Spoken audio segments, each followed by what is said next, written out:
A gente ainda tem que tirar muito chapéu pro velhinho de Omaha. Berkshire reporta lucro operacional recorde de 10,8 bilhões de dólares no terceiro trimestre de 2023, sem contar que as ações estão aí em máxima histórica. No vídeo de hoje a gente vai conversar um pouquinho sobre essa holding que é gerida pela dupla Warren Buffett e Charlie Munger já tem décadas. Vamos conversar um pouquinho sobre a empresa, quebrar aqui alguns mitos, falar também do resultado mais recente e no final vou falar para vocês se vale a pena ou não investir nas ações da Berkshire Hathaway de acordo com a minha visão. Então fica aí que é logo depois da vinheta. Oi pessoal, tudo bem? Eu sou o Caio, analista aqui da equipe do Já Investe, bem-vindos a mais um vídeo aqui no nosso canal. E se você é novo por aqui, não esquece de se inscrever para não perder os nossos próximos vídeos e também dá um like aí para ajudar a gente a chegar a mais investidores. Como eu falei para vocês, a gente vai falar aqui sobre a Berkshire Hathaway, né? Eu quero quebrar alguns mitos aqui, falar umas coisas que eu acho que vocês talvez nunca ouviram sobre a Berkshire, né? Eu vejo muita gente falando muita besteira por aí sobre a Berkshire Hathaway, então quero trazer um vídeo aqui com um conteúdo um pouco diferenciado. Então se você no final desse vídeo aprendeu alguma coisa nova, eu te peço para você compartilhar ele com outro investidor aí que gosta desse assunto de investimentos no exterior, para ajudar a gente aqui a chegar a mais pessoas. Então no começo do vídeo eu falei para vocês que a Berkshire deu um lucro operacional recorde nesse trimestre, isso é verdade. Porém, uma das coisas que eu vejo que muitas pessoas acreditam, né, muitos investidores acreditam, é que a Berkshire ela é simplesmente uma holding de investimentos, que é uma empresa que pega capital e investe em outras empresas da bolsa e que daí que vem o dinheiro da Berkshire Hathaway, e esse é o primeiro mito que eu quero quebrar aqui, tá? É verdade sim, a Berkshire faz isso e faz isso há décadas e faz isso muito bem, como todo mundo sabe, porém a maior parte do resultado da empresa não vem necessariamente dos investimentos que ela faz em empresas listadas, tá? Que são as que a gente conhece, Apple, Chevron, né, Oxy, Nubank, HP, várias outras aí que a gente sabe que eles têm posição, né? Inclusive, se vocês olharem o resultado desse trimestre, do terceiro trimestre de 2023, vocês vão ver que o resultado dos investimentos, o resultado das investidas, né, contabilmente deu prejuízo, né? Reduz ali o lucro da Berkshire, justamente porque as ações caíram na bolsa em relação ao terceiro trimestre de 2022. Então, essa é a primeira informação que eu queria passar para vocês. Então, se a Berkshire não ganha dinheiro 100%, né, de investimentos, de onde que vem o dinheiro ali da Berkshire, né? Vai depender do mês que você olhar, né? Vai depender do período que você olhar, do ano que você olhar, mas mais ou menos ali 2/3 do resultado operacional, do resultado da Berkshire, né, vem das investidas que eles controlam, né? Que são empresas, na maioria das vezes, que não tem negociação em bolsa de valores. Então eu tô deixando uma imagem aí na tela para vocês verem que eles têm bastante empresas, né? Não dá nem para listar todas aqui, e eles estão presentes em vários setores. Eles estão no setor de manufatura, no setor de serviços e varejo, eles também estão no setor de ferrovias, energia, né, utilities, então, e de seguros principalmente, né, que foi onde nasceu lá a Berkshire. Então eles têm uma operação, né, onde eles atuam de forma descentralizada. Muitas vezes ali o Warren Buffett e o Charlie, eles decidem quem vai comandar aquela empresa que eles adquirem, né, totalmente, e aí a partir dali todas as decisões são tomadas pelo CEO e pelo corpo de diretoria daquela empresa, né? Então o Charlie e o Warren, eles dão bastante liberdade ali para suas empresas subsidiárias, e o que eles fazem é receber a geração de caixa dessas empresas, né, e pegar esse dinheiro e alocar no mercado, ou até mesmo realocar nessas empresas, colocando ali dinheiro no caixa, enfim, aí vai depender do que eles querem fazer com o dinheiro. Então, pessoal, mais ou menos ali 2/3 do resultado da Berkshire, né, e ela cresceu historicamente assim, foi investindo em empresas que geram bastante caixa, em setores bem previsíveis, né, setor de energia, setor de petróleo, setor de gás, né? Então, setores aí com forte geração de caixa, pegando esse dinheiro e investindo em outras empresas. Então, né, na minha visão, para você analisar a Berkshire, né, e essa aqui é a primeira, digamos assim, insight, dica que eu tento deixar aqui para vocês nesse vídeo, para quem quiser analisar a Berkshire, é esquecer um pouco os números contábeis ali da linha final, principalmente ali o lucro líquido, né, porque por conta da variação das ações, vai ter trimestres ali que você vai acabar ficando um pouco perdido tentando interpretar esse número. Foque mais na geração de caixa, que ali você vai conseguir analisar realmente o resultado das decisões de alocação de capital da Berkshire Hathaway, né? Se eles estão acertando ali as empresas que eles estão comprando, se as empresas estão indo bem, se os investimentos que eles estão fazendo estão indo bem, se eles estão recebendo mais dividendos, isso vai se traduzir na geração de caixa da empresa. Isso, quando a gente pega aqui um gráfico mais de longo prazo aqui da geração de caixa da Berkshire, vocês vão ver como fica claro de onde veio o tamanho e a geração de valor da empresa, né? Desde dos anos 2000 ali, quando eles tinham mais ou menos uma geração de caixa de $1 bilhão, para hoje chegando ali a quase 45 bilhões de dólares. Isso é trimestral, né? Então, assim, é realmente trimestral não, né? Nos últimos 12 meses. Então, realmente é muito forte esse crescimento. E vocês vão ver aí que não necessariamente é uma escadinha, tem sim ali seus percalços, mas tá em linha reta subindo. E é daí que vem toda a geração de valor que essa dupla conseguiu desde os anos 60. Quando a gente entende isso, aí sim a gente consegue ir lá nos resultados da Berkshire e ver o que aconteceu aqui ano a ano, né? Vocês vão ver que o resultado cresceu no segmento de seguros e outros, né? Vocês vão ver que saiu de 62 bilhões de receita para 66 bilhões, quase 67. A maior parte aí desse incremento veio do segmento de seguros e veio também dos segmentos ali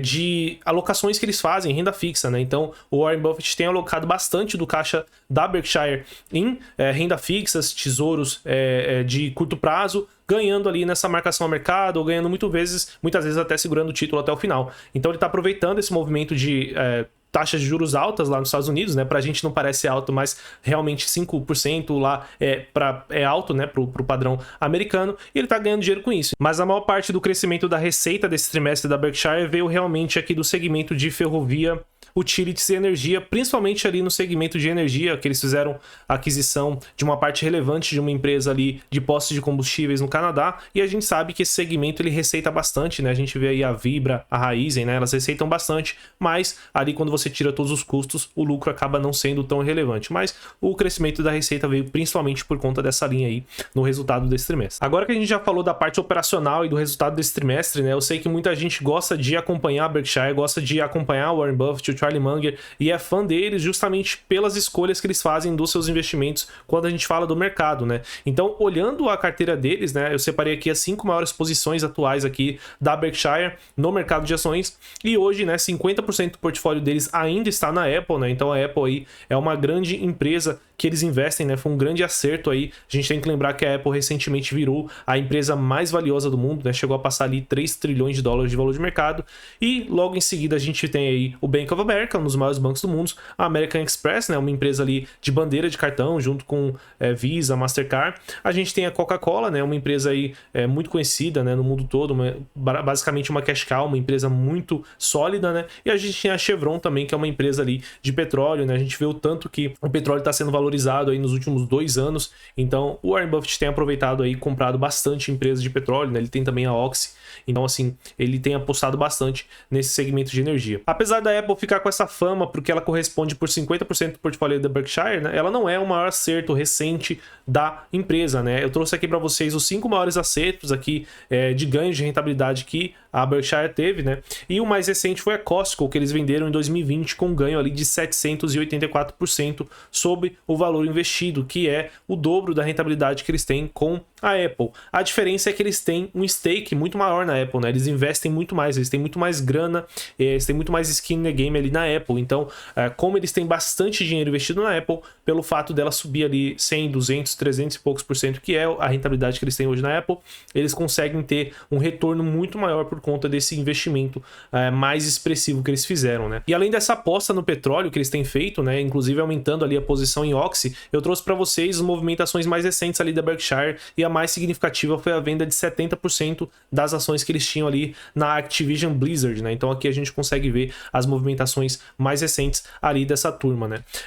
Outra coisa que é legal que eu trouxe aqui para vocês é que, apesar deles serem sim conhecidos como talvez os melhores alocadores de capital que a gente tem aqui na história, eles também erram, né? Então eu trouxe aqui também os erros mais recentes, né? Os maiores erros que eles já tiveram na história recente, né? Inclusive ali um erro bem recente em 2020, onde eles perderam 70% do capital investido na American Airlines, né? Lá naquela loucura ali que a gente não sabia se as pessoas iam voltar a sair de casa, voltar a viajar, eles optaram por vender as ações ali das aéreas para cortar o prejuízo na raiz, e acabou que elas voltaram a subir depois, né? Mas eu acredito que ele não se arrependa, porque naquela época, né, a decisão parecia ser acertada. Agora, uma outra discussão que eu queria fazer aqui é como que a gente pode analisar uma empresa como a Berkshire, né? Ela tem dezenas de empresas que ela investe diretamente na bolsa de valores, ela tem dezenas de outras empresas que ela é dona, né, de capital fechado, e teoricamente quando a gente tem, né, investe numa holding, por exemplo, a Itaúsa, a Simpar, o ideal é que a gente conheça as empresas que estão ali dentro, né, e invista na holding a forma que a gente consiga entender os negócios que estão ali dentro para a gente poder tomar decisão na hora de comprar mais, na hora de vender, né? O ideal é você conhecer as suas empresas quando você investe para longo prazo. O que acontece é que na Berkshire isso é totalmente inviável, né? São dezenas de empresas. Inclusive, eu ouvi uma vez um analista americano falando que normalmente tem empresas especializadas em analisar o resultado da Berkshire, né? Eles separam ali um analista para acompanhar somente a Berkshire, de tão complexa que é.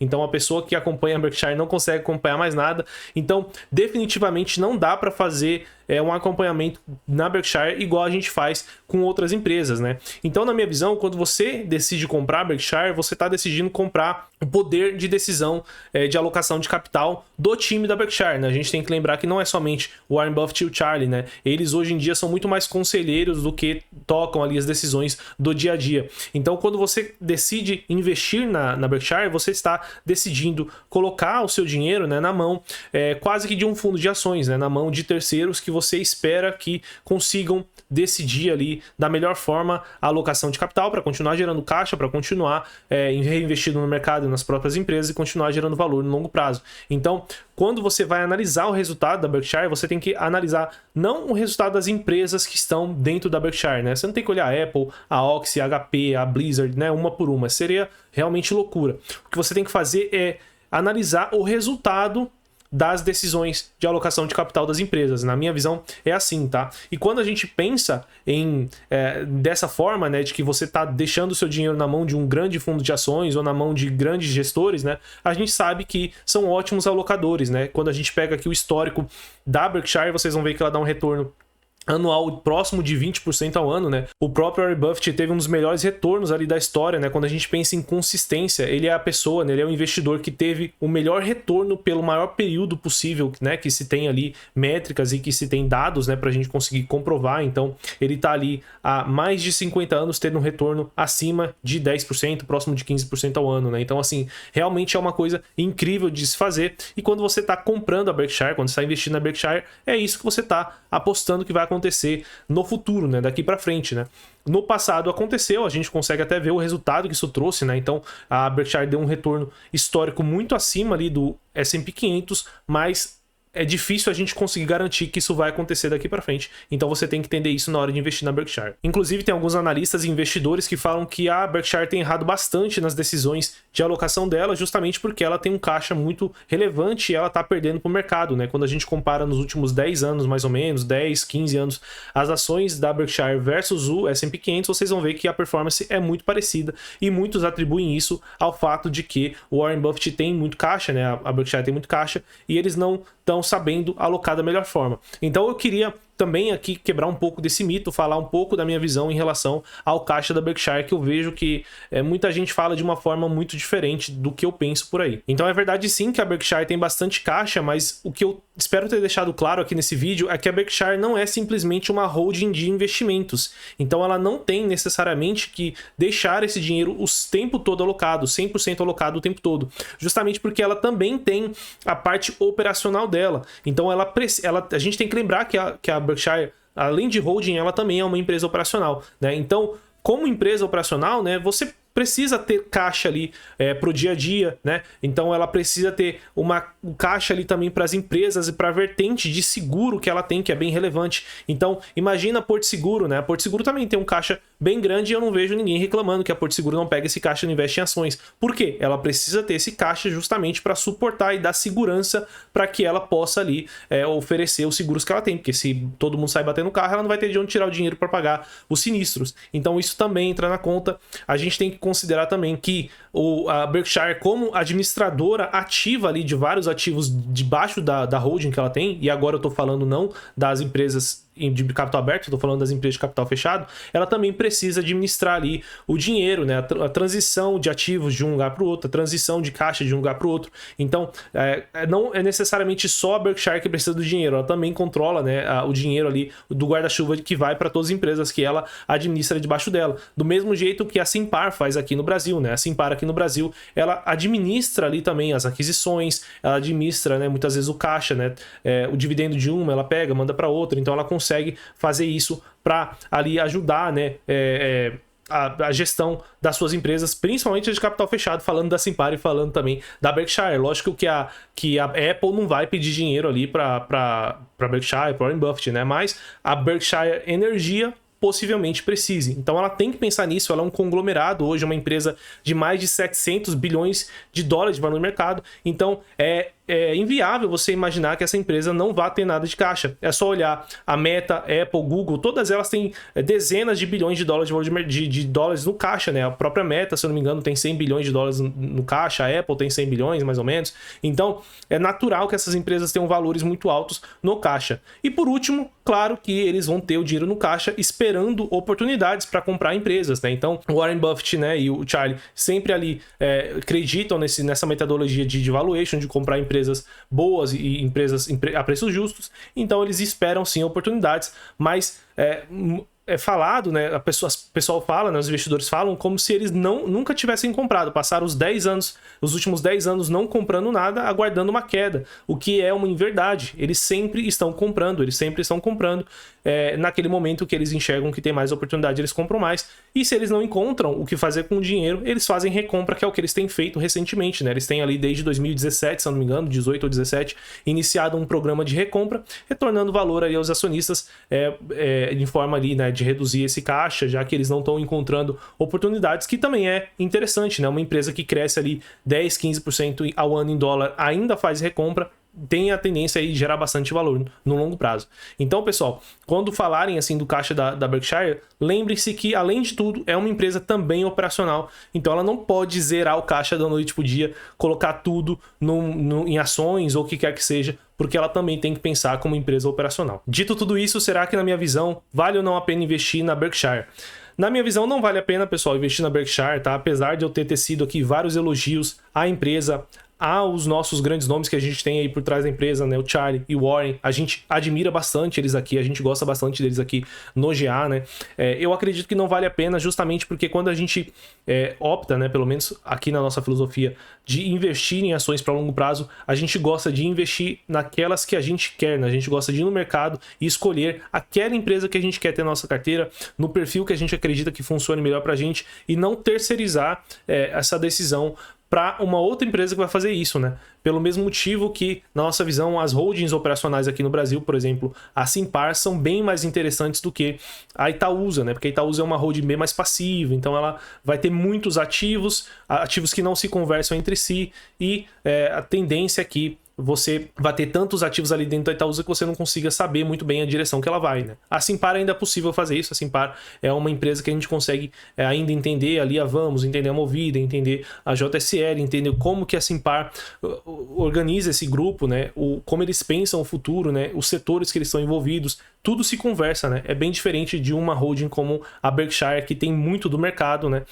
Ou então a própria BlackRock, né? Que ela tem tantos ativos que ela praticamente representa o mercado. Então fica bem difícil de você conseguir também gerar uma performance acima do mercado quando você tem bastante ativos que fazem parte ali da performance do mercado, né? Então a Berkshire, ela tem muito da Apple, e aí cada vez mais vai ficar mais difícil dela vencer ali a performance do mercado, porque ela tem, cada vez que ela vai crescendo mais, ela vai tendo cada vez mais ativos e mais participação em ativos que acompanham a performance do mercado. Então a nossa visão, para a gente conseguir efetivamente gerar alfa, né, a gente precisa ir lá no mercado e escolher as que a gente acha melhor e não comprar uma cesta pronta, né, que seria quase um ETF ou quase um fundo de ações, que é hoje em dia a Berkshire. Beleza, pessoal? Mas eu posso também estar errado, e se você discordar de mim, é só você deixar aí nos comentários que a gente pode conversar e eu respondo todo mundo, beleza? Bom, lembrando que se você quiser ter acesso às nossas carteiras recomendadas, aos nossos serviços e também acesso aí a ferramentas exclusivas de controle de patrimônio no site do Gerando Alfa, é só você se tornar um assinante IA Pro.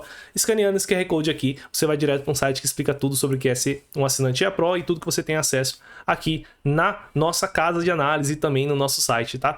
A gente tem, inclusive, uma carteira global, né, que vai muito bem esse ano aí, e a gente tem conseguido bater ali os nossos índices de referência. Se você quiser conhecer, são 7 dias aí, sem pagar nada, né, se você acabar decidindo desistir do produto. Beleza, pessoal? Bom, vou ficando por aqui, bons investimentos e até o próximo vídeo.